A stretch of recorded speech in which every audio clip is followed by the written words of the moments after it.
Shalom Bapak Ibu, jumpa lagi di hari ini. Mari kita akan renungkan firman Tuhan, kita berdoa. Tuhan Yesus, kami kembali hendak renungkan firman Tuhan. Buka hati kami ya Roh Kudus, sehingga kami boleh mengerti dan dapat melakukan dalam kesehari-harian kami. Dalam nama Yesus kami berdoa. Amin. Firman Tuhan kita terambil dari Matius 7 ayat 8. Karena setiap orang yang meminta menerima, dan setiap orang yang mencari mendapat, dan setiap orang yang mengetok baginya pintu dibukakan. Demikianlah firman Tuhan ini kiranya menjadi berkat bagi kita. Nah, tema kita adalah doa. Alasan Tuhan menjawab kita. Doa adalah alasan Tuhan menjawab kita.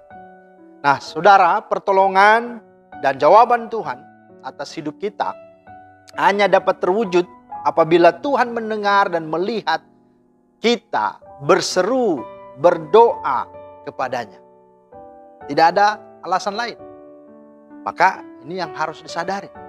Nah, kita tahu kisah tentang murid-murid dengan Yesus sedang berada di perahu menuju ke Gerasa. Ada badai topan yang sangat besar sehingga murid-murid kebingungan, panik karena air laut sudah masuk dan kapal mereka hampir tenggelam. Dan tahu nggak Yesus sedang apa? Yesus sedang tidur pulas di buritan. Pertanyaannya, kapan Yesus bangun dan apa yang membuat Yesus bangun? Jawabannya seruhan dan teriakan atau doa murid-murid. Mereka berkata, "Guru, engkau tidak peduli kita binasa." Kemudian dikatakan, barulah Yesus bangun dan menghardik danau yang begitu sangat dipengaruhi badai itu. Nah, pelajarannya apa Bapak Ibu? Badai masalah, persoalan, kesusahan kita tidak akan pernah membangunkan Yesus. Jangankan bangunkan Yesus. Dengan segala hal yang kita lakukan, kita panik, takut, khawatir, tidak akan merubah apa-apa. Tetapi doa, seruhan, permohonan kita itulah yang akan membangunkan Yesus dan Yesus segera menjawab kita. Nah, saudara yang dikasihi Tuhan Yesus Kristus, pertanyaan, sudahkah kita berdoa? Sudahkah kita berseru kepadanya? Yohanes 16 ayat 24 berkata, "Sampai sekarang kamu belum meminta sesuatu pun dalam namaku. Mintalah maka kamu akan menerima supaya penuhlah sukacitamu." Supaya kita sukacita, kita harus sungguh-sungguh berdoa sehingga kita dijawab Tuhan. Kemudian Yakobus 4:2c berkata, "Kamu tidak memperoleh apa-apa karena kamu tidak berdoa." Itu sebabnya berdoalah. Kenapa? Karena doa alasan Tuhan menjawab kita.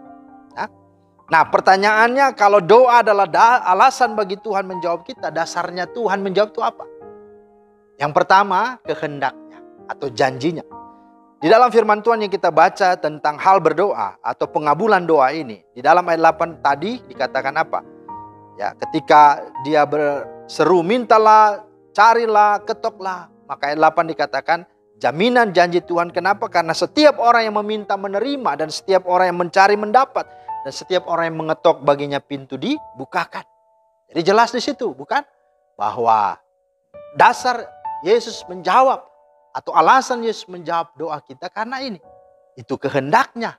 Dan dia berjanji maka dia akan tepati. Dia menjamin juga dia akan menjawabnya. Yeremia 29:12 berkata, "Apabila kamu berseru berdoa kepadaku, aku akan mendengarkan kamu." Itu yang terjadi.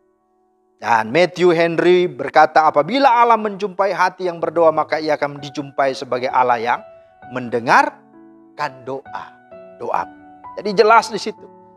Jadi alasan dasar Yesus atau Allah menjawab doa kita karena itu kehendaknya.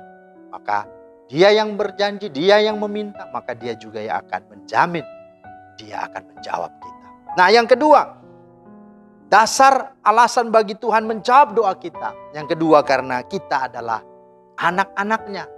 Dan dia adalah Bapa kita.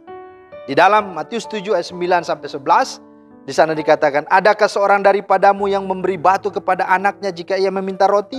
Atau memberi ular jika ia meminta ikan? Jadi jika kamu yang jahat tahu memberi pemberian yang baik kepada anak-anakmu, apalagi Bapamu yang di sorga, ia akan memberikan yang baik kepada mereka yang meminta kepadanya." Ya, jelas di situ ya. Jadi dasar Yesus atau Tuhan menjawab doa kita karena kita anak-anaknya dan Dia adalah Bapa kita. Dan perhatikan jaminannya, bukan saja karena Dia adalah Bapa kita, kita anak-anaknya, tetapi Dia juga tahu memberikan yang baik buat kita, yang adalah anak-anaknya, agar supaya apa? Kita jangan ditipu dan tertipu oleh dunia ini.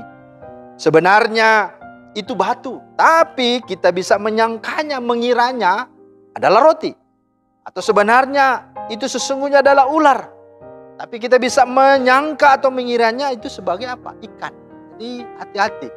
Hal-hal rohani pun bisa dipakai oleh iblis, dipakai oleh dunia ini untuk mengecoh dan menipu kita.